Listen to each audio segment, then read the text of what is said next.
Good afternoon, everyone. Welcome back to 2024 CCOVI lecture series. The note says I'm Malki Spodek entomologist, but I'm not. I'm Sid Pujari. I'm a virologist, and it is my pleasure to introduce our speaker today, Dr. Jennifer Kelly. Jennifer is currently the scientist in enology at CCOVI and an adjunct professor in the Faculty of Biological Sciences here at Brock University. Jen completed her PhD in 2019 here at Brock University under the supervision of Dr. Debbie Ingles and Dr. Gary Pickering, working with the industry on a relatively new wine style for the region, appassimento wines, which are the wines made from dehydrated grapes. During this time, she developed her skill set in flavor analysis, sensory and consumer science, as well as working with locally isolated, non-traditional yeast for wine fermentation. She continued in CCOVI as a postdoctoral fellow under Debbie and joined CCOVI in 2023 as a research enologist.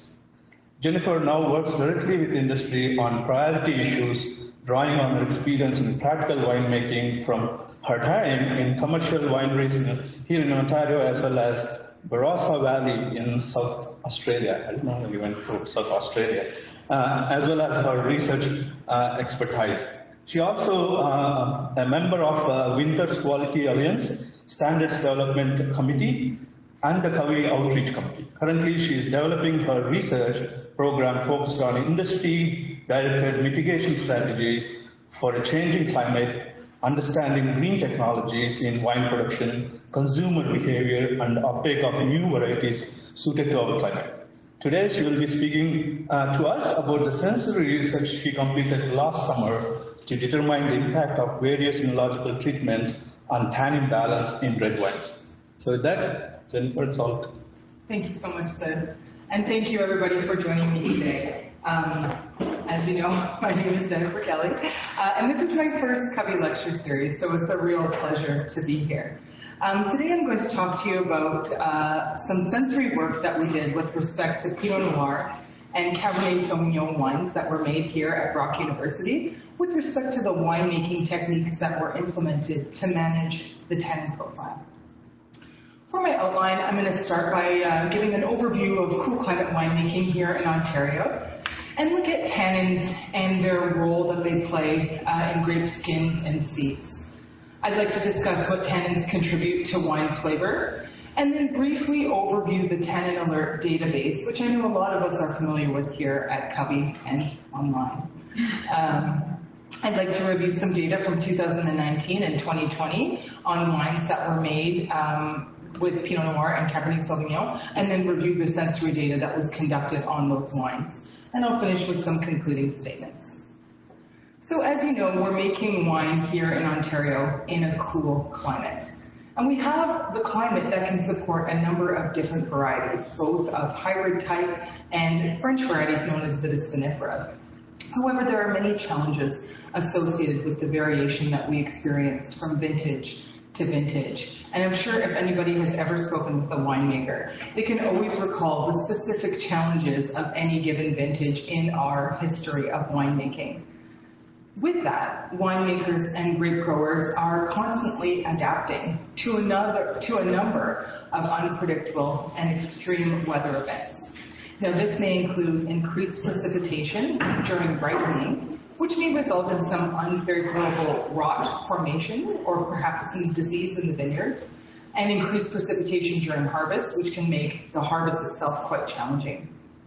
We're seeing warmer than normal winters occurring more and more rapidly, kind of deviating us a bit from the norm and what we're used to.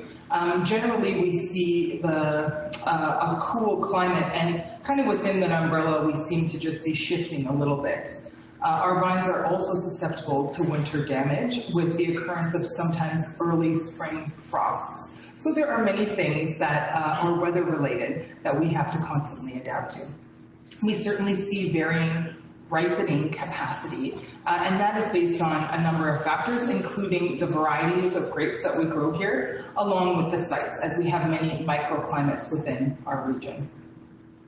So we are faced with some challenges, and one of those is certainly consistency. Our winemakers want to consistently produce red wines in particular of high quality despite this vintage to vintage variation.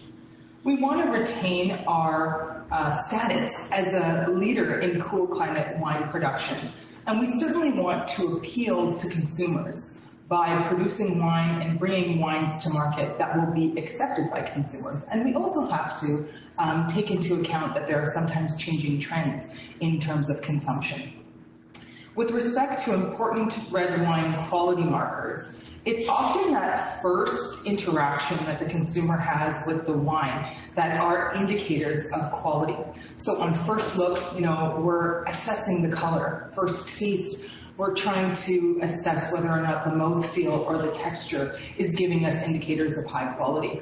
And as it turns out, a lot of these quality indicators are driven by tannin profile. When we're making wine, we want the right balance of both skin and seed tannins in the grapes at harvest. And with that, we understand how important the decision for harvest timing is. In our cool climate, we sometimes come up against barriers in achieving optimal ripeness. And ripeness, in this sense, can mean an umbrella of terms, and I'm going to talk a little bit more about that. But generally, when we tend to see some cooler temperatures during the harvest period or during the ripening period, we may see a low accumulation of tannins in the grapes, which can result in wines that elicit this underripe sensation or underripe flavor and aroma, which is often an indicator of lower quality by the consumers. It's not me who said it, it's the consumers. So here at CCOVI, we always propose solutions to the challenges that our industry is faced with, and we work hard to design research projects around the challenges that serve our industry. We understand that winemakers may make stylistic considerations and adjustments in their processes year to year, and they make these decisions based on a number of factors. Certainly the varietal or the grape choice used for primary fermentation is of high importance when making winemaking decisions in the winery. We always have to consider the vintage decisions or the vintage conditions in order to understand the impact of the weather on the harvest that year. They also want to rely on the previous successes that their winery has had and respect the style preference of their consumer, of their brand, and also align themselves within the wine portfolio. So again, often harkening back to the importance of consistency in style. Now, in terms of assessing ripeness, we all know it's very common practice to assess Brix, which is the soluble solids of the grapes or the sugar accumulation of the grapes at the harvest time, the pH and the TA, which are indicators of the acid content in the grapes. And all of those working together can kind of give us a picture of whether or not the grapes are ripe. But another consideration that we can make is the tannin level. And this tannin level in the grapes that comes from the skin and from the seeds is really important for the bigger picture. And we'd like to help our industry include this in their consideration and make it part of their tool belt when they're working to make decisions in the winery to optimize practices for the best quality of wine. So what are tannins? I do apologize, I know this is a bit of a review, but I just wanted to outline the importance of the tannins in the skin and the seed that we find in our grape berries. I also wanted to acknowledge that tannins are also present in oak barrels, but in the case of this study, I'm just leaving that out of the conversation, as the wines that are made for research purposes did not see oak. So we recognize that there's tannins in oak, but I'm just focusing on the skin and seed content. So skin tannin, our most important and desirable of the group of tannins, is composed of monomers known as catechin, epicatechin, epigallocatechin, and these are kind of the building blocks of the tannins that tend to polymerize and make larger molecules, and as well as these larger molecules known as procyanidins. These molecules are responsible for color stabilization during winemaking and aging when they bind to anthocyanins. And those are the pigments that are found in the grape skins, really helping us with the color of the final wine. Now, these skin tannins are extracted early, usually within the first 2 to 3 days of fermentation. This is an important consideration for the extraction of these desirable tannins in the winery. And again, these are the most desirable for quality.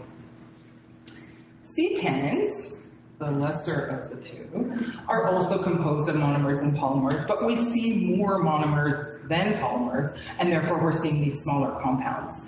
They are higher in the flavothriols, and if we were to look at the profile of skin tannin and seed tannin, we're more likely to see more epicatechin gallate. That's often an indicator of the tannin profile that we see in seed rather than skin.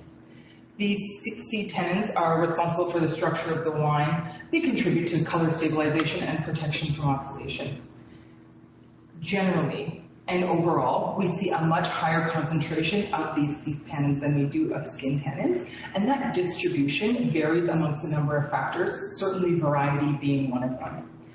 If we do see over-extraction of that seed tannin, it may result in some undesirable qualities in the wine. We may see high levels of that rough or drying tannin in the mouth, perhaps lower levels of color, and a lack of fruit flavor. And we all know these are kind of the first things that the consumer may indicate as a low or high quality wine. So we'd like to avoid the over-extraction of the seed tannin. There are many factors that influence the tannin levels that we find in the grapes. And as I was preparing for this talk, I just found that the list was a little bit endless. So this is not an exhaustive list, but I just want to introduce you to a couple of important considerations, certainly in the vineyard when it comes to the influence of tannin levels in the grapes.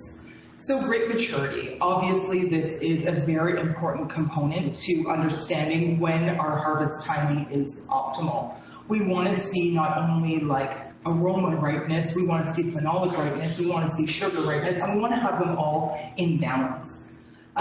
When we see increased skin tannin concentration in the grapes, it could lead to higher tannin in wine. I know that's obvious, but it is a bit of a linear trend, and we certainly will see elevated concentrations in the grapes and less of that in the wine. So you really want to optimize how much you have in that skin because you lose a lot during the course of fermentation.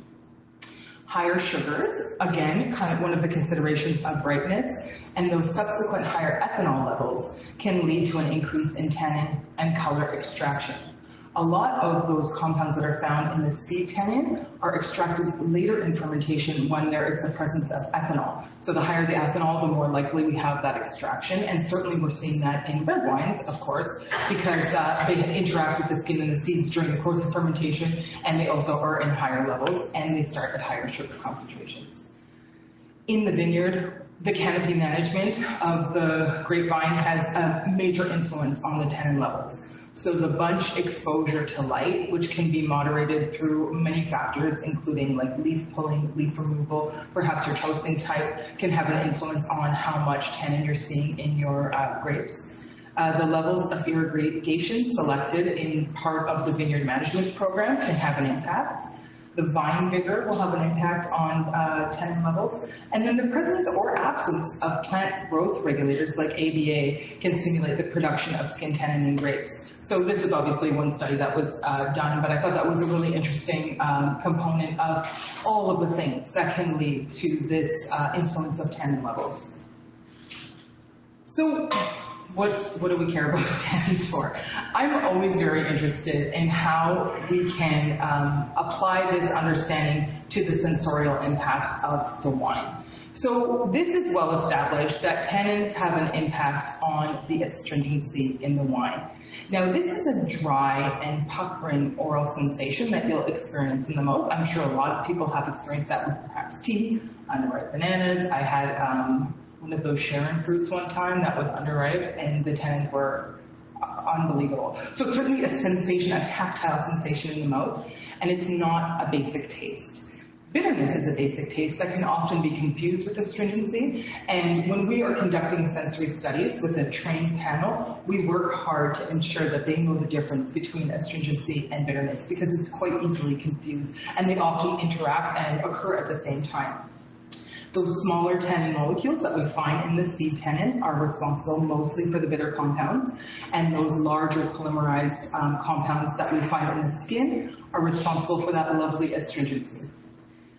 The other thing about tannins is that they change a lot over time in bottle. And when we see this polymerization, we are going to see changes in color. As you can see here, we have a younger wine that has certainly a lot more of that purple pigment, whereas here an older wine has a little bit more of that tawny and brownness. And that's going to impact the perception of astringency in the mouth with the impact of aging. So they're everywhere. They're doing a lot of things in the wine. Oops, sorry. Okay, so now that we have this real comprehensive understanding of what tannins can do, how they are moderated, and the impact that they have on wine, I wanted to introduce or reintroduce the Tannin Alert database. Now, this was a project that was born, I believe, in 2014 under the mind of Dr. Belinda Kemp and Dr. Debbie Ingalls. And they really wanted to provide a database for people in the industry so that they could better make use of the tannin, the extractable levels of tannin in the grape skins and seeds. So this Tannin Alert program, which ran over the course of a long time, reported tannin ripeness levels for 6 varieties over different sites in the Niagara region. So we're certainly seeing many different microclimates that are represented, focused on red varieties, and looking at 6 in total. The data collection officially started in 2015, and we have data in the database up to 2022, I believe. So it's quite a robust database. It's also updated in real time during pre-harvest monitoring, so that during the ripening stage of the grapes, growers and winemakers can have an understanding of how there is a temporal impact of the tannins during the ripening period. This database includes assessment of tannin in both the seed and the skin, because we understand that there is a different impact that each of them can have. And it's just an opportunity for gathering information in an Ontario database that winemakers and growers can use to gather just more data around ripeness and optimize those protocols. This is done with the goal of increasing Ontario wine quality, increasing our domestic wine sales, as well as market share. And I just have an image here of, this is part of the assessment of, or the analysis of the tannin assay, where we separate the skins and the seeds, and through this methylcellulose precipitation assay that has been developed through some partnerships with, or some understanding of what was being done in Australia, they have utilized this method to measure both in the skin and the seeds. So considering that the Tannin Alert database has been around for a long time, I just wanted to give some examples of what it has demonstrated over many years of data collection. And I just wanted to take this opportunity to mention that this database continues to grow. And it's one of the services offered by our Analytical Services Laboratory here at CCOVI, where growers and winemakers can submit samples of their grape and whatever variety that they're interested in from whatever microclimate they're interested in, and then they can input that into the database so that the information continues to grow. We understand that there is a difference in the skin and seed tannin accumulation during ripening and up to harvest. And along with all of those differences that I mentioned in terms of the factors influencing tannin level, we also know that varieties have a big impact. The way that they accumulate is very different. There are differences amongst vintages, of course, as we expect, and there's differences amongst sites. So this is a highly variable part of ripeness. So I wanted to just include for you here a couple of examples of the ripening of skin and seed tannins. And because this is focused on both Cabernet Sauvignon and Pinot Noir, I just wanted to give a couple of examples of that. So I wanted to demonstrate here the vintage variation. As you know, this project is focused on wines that were made in 2019 and 2020. And we can see that this is the same grape collected from the same site. The only difference is that it was done 1 year apart. So certainly the vintage has a large impact on that development of tannins in both the seed and the skin. And what we expect is that that extractable skin tannin will increase over time and the extractable seed tannin will decrease over time. And we kind of see that here. We certainly see it really nicely demonstrated in the 2020 data, a little bit different in 2019, which just highlights the importance of this annual data collection for us to better understand how these compounds are ripening within the skin and the seed.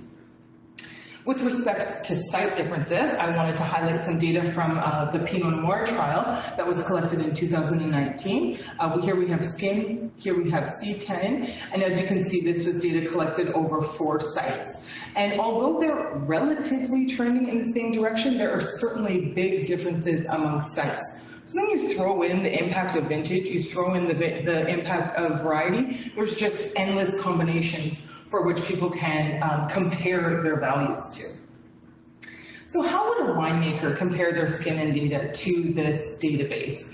Well, the way that it's arranged and presented to those who make use of the Tannin Alert database by logging into the online platform is that it's been distributed with the 33rd and 66th percentile in order to categorize the tannins into low, medium, or high categories. Okay, so it's like a real visual way to understand kind of where you stand.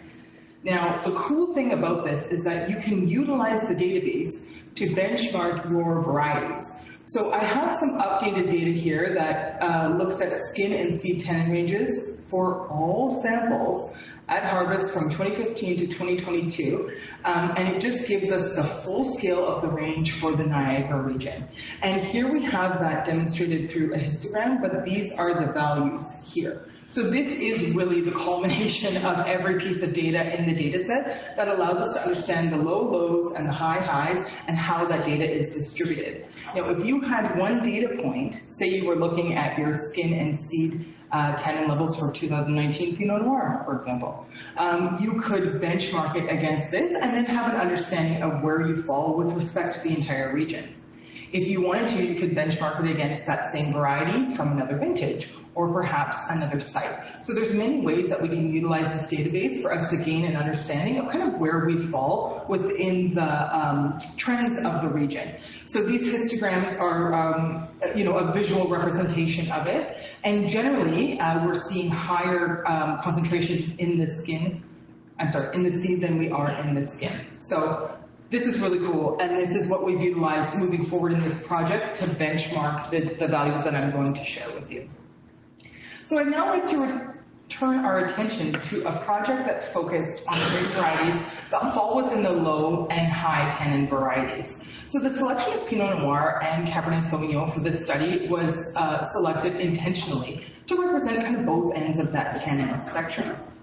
There were winemaking treatments that were implemented on these two varieties, and the idea was to understand if the treatments of, I'm going to list them all here, exogenous tannin addition, pre-fermentation pressing, Sanier, and enzyme addition, do they have an impact on the final tannin concentration or the extractable concentration of tannins in these varieties, and how are they impacted differently given that we're looking at both low and high tannin cultivars? Because this data was collected, the wines were made in 2019 and 2020, I'm sure you can imagine that there was a little bit of a disruption with respect to the timeline. So at the time, it wasn't possible to do sensorial evaluations of these wines. But I had the good fortune of being able to take these wines to participants in the summer, in August 2023, in the summer that just passed, and then we're able to ask the question, are there perceptible differences in the treatments? And how does that compare to the chemical data? So I'd like to just introduce you a bit to the winemaking, and then we can get into the sensorial impact of those treatments. So, as I said, there's so many different factors that impact the tannin profile, but with respect to these two varieties, we see that both of them have a higher concentration of their tannins in the seeds. In Pinot Noir, we're seeing it's approximately 80% of those total polyphenols being represented by the seeds, and 15 to 20% from the skins, whereas we have the opposite in Cabernet Sauvignon, 95% coming from the seeds and only 5% from the skins. But the difference is in the time of harvest, right? This is an earlier ripening variety. This is a later ripening variety. So with respect to Pinot Noir, there is a danger that wines could result in higher astringency because we're over-extracting the seed tannins, trying to extract as much of that skin tannin as possible, given that they are harvested early, they tend to have low color, and we're just trying to get all the color we can out of it, right? Whereas Cabernet Sauvignon, taken left on the vines a little bit longer, but in a cool climate, we might see that they are harvested a little bit early, perhaps resulting in some of that underripe accumulation of skin tannin and pigment accumulation. So same kind of idea, just presented in two different ways amongst these two varieties. So I'd like to start with the Pinot Noir winemaking experimental design. And the reason I've included the 2019 experimental design is that it really informed how the wines were made in 2020. And the 2020 wines were the ones that we brought to our panel in order to be sensorially evaluated. So in 2019, they made use of exogenous tannin addition, that was skin tannin, pectolytic enzymes, the Grand Cru enzyme, and then a combination of those two treatments.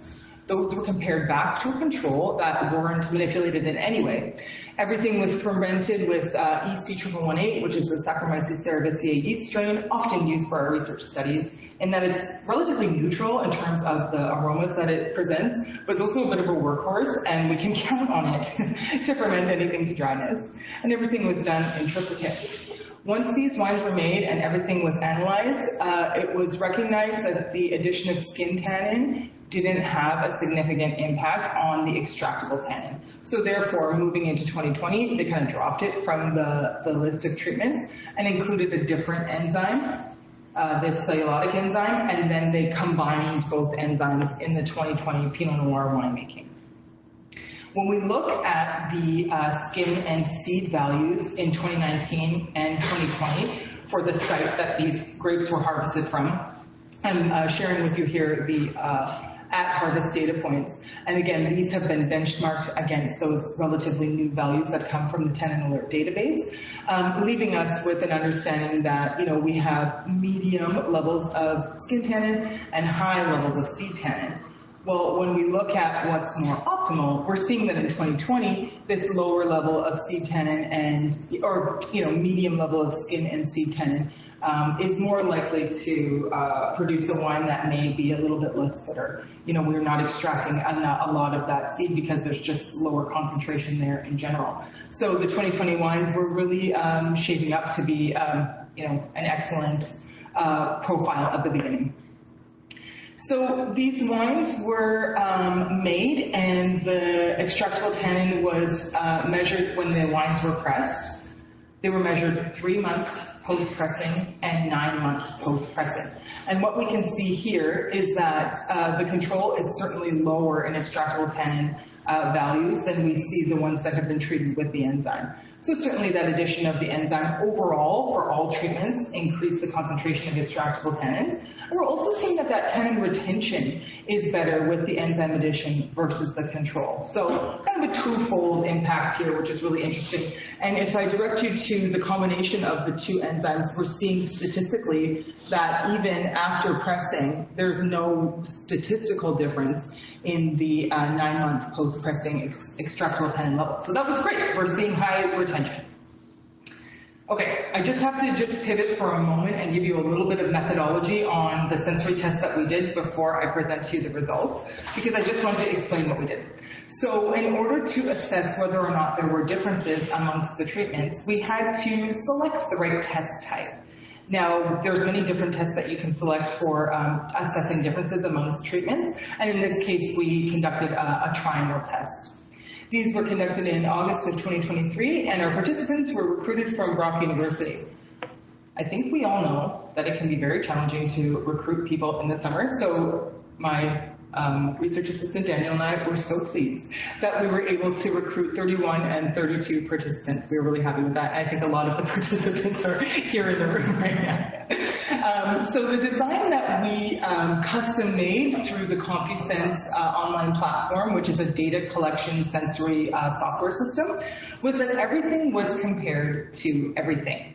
In order to do that, because we had 4 treatments, we had to have our participants receive 6 triads of wine. So essentially they would receive 3 wines at once, 2 of which were different, and no, 2 of which were the same and 1 was different, and the question was, tell us which one is different. And that's it. That's all we were asking them. We weren't asking them if they liked them, if they could, provide a hedonistic evaluation of it. We were just asking if they were different. And we instructed our participants to smell and taste the wines, of course, also expectorate them, and then decide which one was different, without a lot of further instruction. Just taste as you would.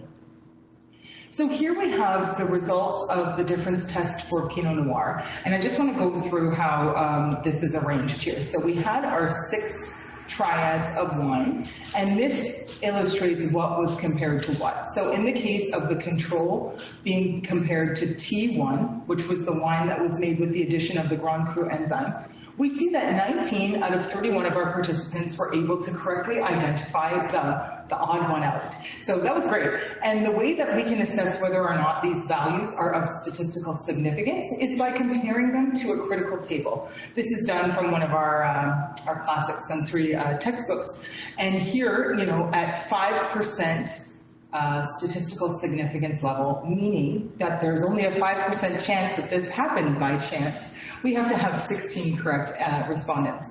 At 1%, 18, and at 0.1%, 20. So when it comes to the Pinot Noir, we saw relatively high agreement amongst our participants in being able to differentiate what was what. So that was exciting, and as you can see here, these two triads, there wasn't enough agreement amongst the panelists. Certainly, you could strengthen your numbers by, you know, increasing the number of participants, but our goal, a strong participant number for this kind of test is 30, so we were really pleased that we were able to reach that. I also was able to utilize the CompuSense online platform and provide an open-ended opportunity for participants to include some descriptors around the wines. Now, sometimes in these kind of tests, you can include a predetermined list of descriptors, but because we hadn't trained anybody and we had a lot of people coming in, we just left it open-ended so that people could type in some of the words that they thought were associated to the wines that they were tasting. Through the CompuSense program, you're able to sort those words, and then they will provide a frequency at which they appear to each wine, which I thought was a really cool technique. I had never done this before with CompuSense, and I feel like their software is really great. I was really happy with that. So I selected words that were tannin related. They provide everything that people have indicated. Some of them may be, you know, chemical, for example, or strawberry, but I just looked at the ones that were related to tannin-related descriptors. So words like drier, grippy, tannic, tannin, bitterness, mouthfeel, astringency, and bitters were the ones that I pulled that seemed to be the most related to tannin. Now, in terms of the frequency, we're seeing here that the control and the T1 are tied in the number of times that some of these numbers may, or these words may have come up. But I'd like us to all remember that these are red wines that do contain tannin. So the control would certainly be you know, there is tannin present in the perception of these wines, and so that would probably explain why they occur here in this category. But aside from the control, we're seeing that those that have the Grand Cru addition and then the Grand Cru plus the dark berry had a higher frequency of these tannin-related words. So I thought that was interesting. Some sensorial takeaways. I just wanted to kind of summarize everything here. And we see generally that panelists were correct more often, spoiler alert, when compared to the Cabernet Sauvignon trial, okay? So there were more agreement amongst the panelists in terms of finding which one was different. They were able to more easily discern differences between wines, and that was more pronounced when the treatments were compared to the control.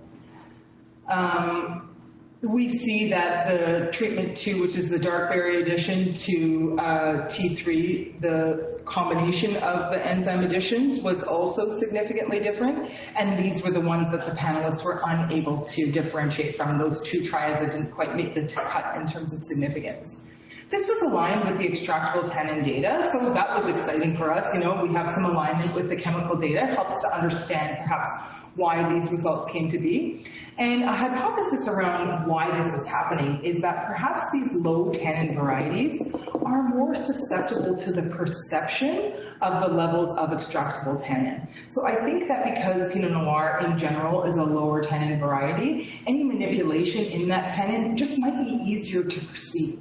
I know that some people who were in the study said that it was really difficult to differentiate amongst them, but we had success in that. So I thought that although subtle, because they were generally lower tannin varieties, it might have been easier for everybody to pick up on them. So I'd like to go through the same experimental design that we saw for Pinot Noir in the Cabernet Sauvignon, given that there was different tannin management strategies applied to the Cabernet Sauvignon wines. So certainly the selection based on the 2019 data was to include some pre-fermentation pressing, saignée, which is the exclusion of some runoff juice, to increase the interaction between the grape skins and seeds and that must. We're just increasing that ratio because we're letting some of that juice run off. And that's just one of the tool belts, the tools in the tool belt that winemakers can use to extract more tannins. But again, upon reviewing the results, they saw that the pre-fermentation pressing did not have significant impact on the extractable tannin levels. So that informed how the wines were made in 2020, where there was the inclusion of the enzymes along with that saignée that did tend to have an impact on extractable tannin levels. So when we look at the skin and seed levels and harvest for 2019 and 2020 for the same site, for the same grape variety, we don't see the variability that we did in the Pinot Noir levels. So we're seeing that we have medium skin and high seed levels in both vintages. So that was kind of an interesting finding. Again, so much variability amongst variety and site, and here we're having some cohesion amongst these 2 years. We have the same kind of data where the wines were measured for extractable tannin concentrations with the control at 3 months and 6 months post-pressing. I understand there was a COVID disruption, and that's why there was a 6 month, or there was not a 9 month tannin measurement just because of COVID, because it was 2020 and that's what happens, right? So as we can see here, the combination of saignée and dark berry enzyme had a higher extractable tannin level, and that our tannin retention is better with the saignée and the enzyme. And I think overall, this combination here of both of them seemed to result in higher levels and better retention. So interesting results with respect to how these treatments can be implemented and what they do in respect to the wines. Now, here are the results of the difference tests for Cabernet Sauvignon, again, arranged in the same way, where we have the triads here, how the treatments are compared to each other within those triads, and the results. And what you'll notice is that it's a lot different than the Pinot Noir. We actually have kind of an even split amongst our participants for these here, and then, not as great agreement amongst our participants for the Cabernet Sauvignon. So again, interesting results that we found, just preliminary sensorial results from this difference test. Again, we had the opportunity to provide open-ended descriptor places, and those tannin-related words I was able to take from here. And they were a little bit different. This one was more tannin, much bitter, bitterness levels, astringency, mouthfeel, sharp, bitter, dry and prickly, and chewy. Chewy is my favorite. And we can see here that there is a different distribution of how those words were utilized for these treatments, with the T2 dark berry having the highest number of frequency. And overall, we just see a higher number of these tannin-related words in the Cabernet Sauvignon. So I thought that was an interesting finding as well. With respect to some sensorial takeaways, we see that, again, the panelists were correct less often when compared to Pinot Noir data.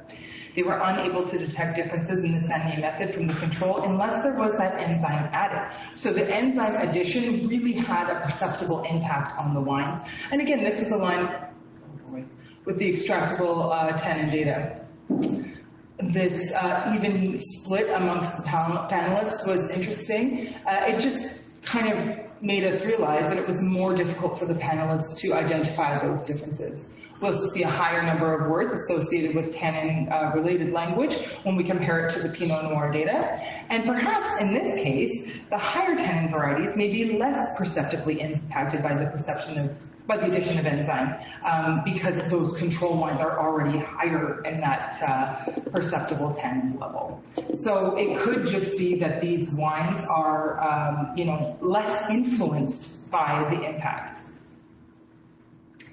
Because the difference test often represents preliminary sensory findings, and you can use that data to go further with your sensorial analysis, whether you do descriptive analysis or consumer preference, to better understand how these wines are perceived by your tasters.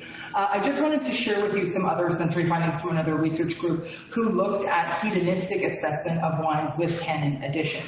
Now, they were considering appearance, aroma and bouquet, taste and texture, aftertaste, and overall impression. And I think these are important considerations for the addition of exogenous tannin, because you never know how it could affect all of those, especially color, especially aftertaste, right? You don't want it to result in a bitter wine or... So they did a different mixture of tannins, and the authors report that the highest rated preference sensory results were with a tannin mixture that was a 1-to-1 ratio of hydrolyzable and condensed tannins. So, you know, the addition of exogenous tannins can result in favorable sensorial impacts. And I think that's important to understand that, like, even though you're doing manipulations, whether it be low or high tannin varieties, it's not going to negatively impact your wine. And taking this further into, you know, we can make assumptions with hedonic assessment, but we can actually assess the consumer preference amongst the different additions. So I think that could be a direction of future research. Spider plots, my favorite thing. So I wanted to show you that this was a study that was done in 2016 with the effects of pre-fermentative addition of enological tannins on wine components and sensory qualities of red wine. And what they did is they looked at 3 different tannin types and added them at different rates. And I just wanted to demonstrate to you what kinds of descriptors may come out of these kinds of studies, where we're looking at the addition of tannins at pre-fermentation levels or pre-fermentation timeframes, and you may see that that will have an impact on, you know, astringency and body, maybe fruitiness, aroma quality, color intensity. All of these are impacted by the addition of exogenous tannin at different rates. So I think these studies are important because they allow us to understand, you know, what kind of sensorial impact we will have. Certainly you can always run a bench trial, but it's nice to have a big number of people tell you whether or not they agree, right? So the last thing I wanted to share with you was just some techniques for managing tannin in the winery. And again, this is another one of this not exhaustive list, but I just wanted to share with you some of the things that are already in existence. These are tools that are available to winemakers that they may make use of when they want to extract perhaps more or less tannin in their wine. So enzyme addition, we know that certainly works to increase the amount of tannin in finished wine, as well as extended maceration. Just that length of time where we're having interaction between the must and the skins and seeds is obviously going to extract more of that into the wine itself. Cold soaking crushed must is another technique that's been implemented, but this is not consistent across grape varieties. So again, another factor that could have an influence on the extractable tannin in the wine. Cap management. This is really, really important to your tannin extraction in the wines. And we see through some studies that submerged cap extracts more tannins than punch downs do. And I think that is like a logical conclusion that we can draw, that there's just more time and contact is going to result in more extraction, whereas the punch downs may happen less regularly. The temperature that is imposed during fermentation can have an impact on the tannin extraction. Certainly a higher temp is going to result in more. And this is directly related to the use of a technique called flash détente, which is when grapes are heated up pre-fermentation to a really high temperature. However, this tannin extraction that was like achieved through this is not stable after pressing. So it just really outlines the importance of the cap management with this. So I think of all of the factors that we can consider, cap management is really high up there. Oxygen management during fermentation is going to have an impact on your extractable tannin levels in the wine. And we know that saignée or juice runoff can certainly increase tannin just because of the change in that ratio. As always, we see that yeast selection, which has an influence on almost everything, can also have an impact on our final tannin concentration. So with respect to future directions of this type of work, it's very exciting that the Tannin Alert database will continue to grow to inform the industry, and it's available for those who would like to make use of it to benchmark their varieties against this historical database that we have developed here at COVI, which is really exciting. Perhaps further sensory evaluation based on that preliminary information that I provided to you today could lead us to a better understanding of the impact of the treatments on the wine. Again, a descriptive analysis would really allow us to compare these full profiles to one another, and then we can get data like the spider plots, for example, that we saw, where we could see, is there higher or lower intensity of some of those descriptors based on the use of those treatments. And consumer preference, I find, always helps us really inform the full impact of how those who consume the wine will perceive these treatments.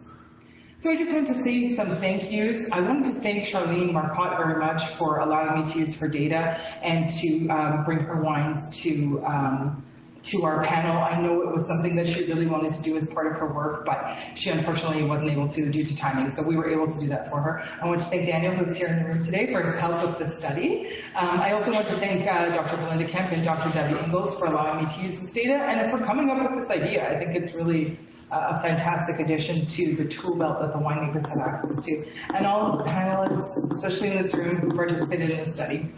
Over the course of the Tannin Alert project, there were many contributors in terms of funding and great donators, so I just wanted to acknowledge them and thank them for their contribution to this project.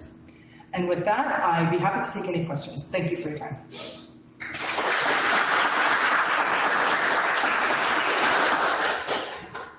Questions? Any online questions? Were there any differences in the wine chemistry? Good question. So these wines were made from the same batch of grapes, and those additions were made, and then the wine was made, and the chemical analysis was done. And the reason that I didn't include that data is that there was very little statistical significance with respect to differences in the wines from the treatments.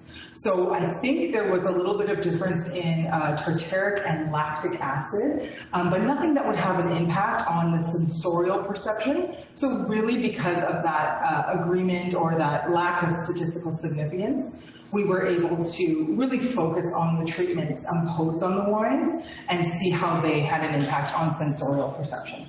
Thank you. Yes? I just wondered what your personal preference was with the treatments for the Pinot Noir or Cabernet Sauvignon, and are you continuing with Tannin Alert research?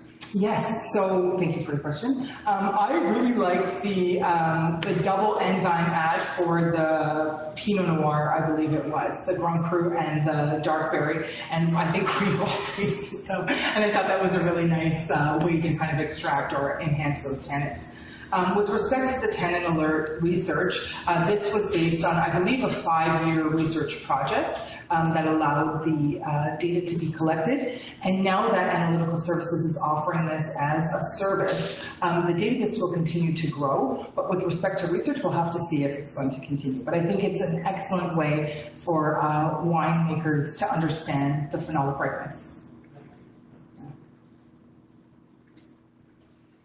Any more questions? Greg? Okay, I have one question.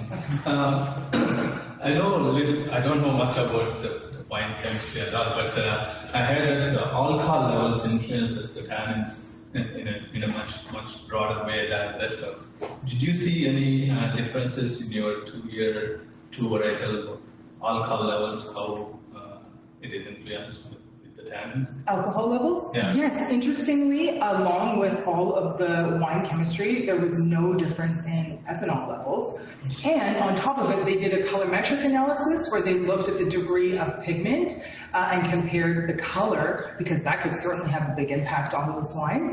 And they were not different either. However, just in case it was perceptible by eyesight, we made use of the red lights in the sensory analysis, just to be sure that there was no perceptible difference. Provided. I'll have one more question just on the extraction of tannins, because I know you mentioned in one of your citations that they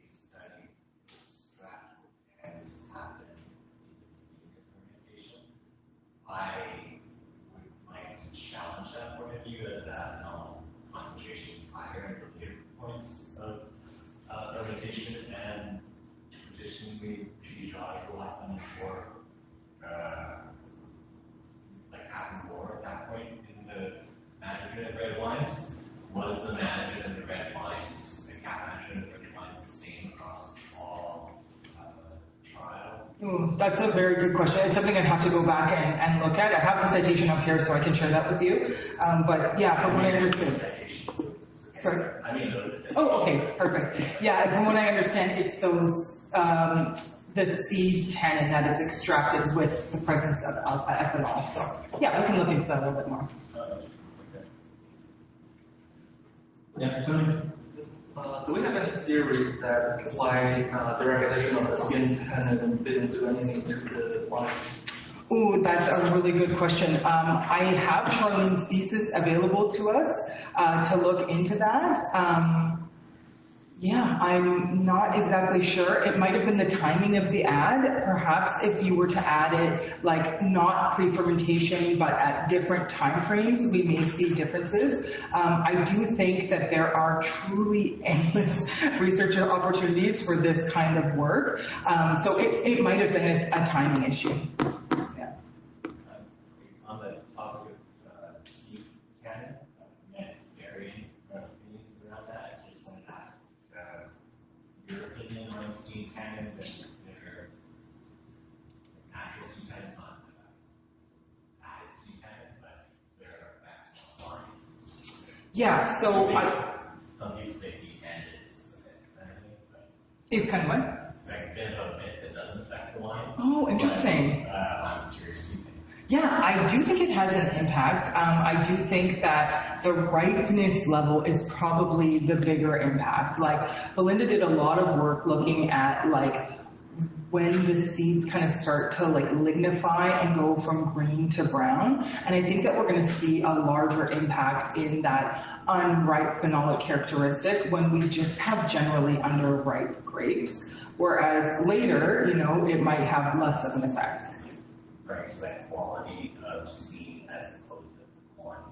If we talk about quantity of seed, you start out with like flesh, skin, Yeah. ratios as well, which could probably skew that kind of. Yeah, certainly. And that would all change based on variety, based on site. Like, there's so many factors that can have an influence in. But more than representative. I think that would be the biggest consideration for that. Right.